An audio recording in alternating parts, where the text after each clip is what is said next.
po sa inyong lahat.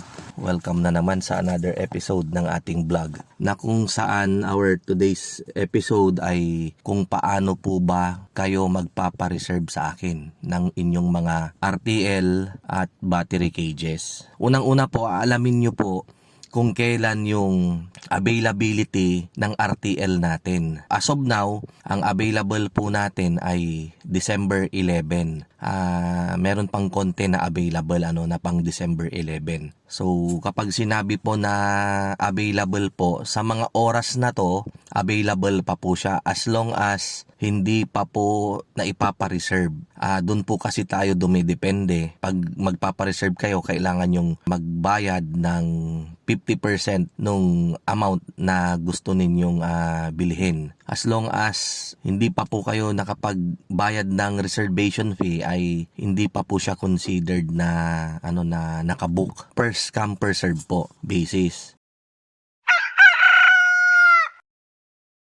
Sakali po na o-order kayo, pwede pong i-online nyo sa bank account ko.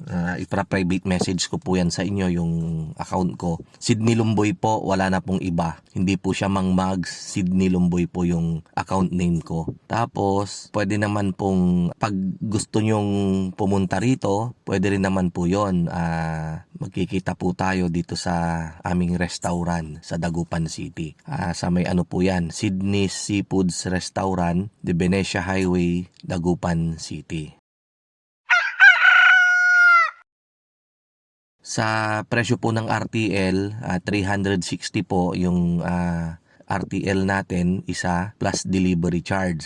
And then, doon naman po sa cages natin, 156.25 centavos po per head. So, kapag halimbawa po ay pang 96 heads yung gusto ninyong kunin, i-multiply nyo ng 156.25 times 96. Kaya nagiging 15,000 po yan, yung cost nung cages na pang 96. Kapag 48 po, 7.5. Kapag 192, 30,000 po. I-multiply nyo lang po palagi sa number of capacity, number of heads na gusto ninyong i-avail na battery cages. So kung halimbawa po 1,000 heads, 156,250 pesos yung good for 1,000 heads. Kaya lang po ang proportion kasi dyan ay 1,008.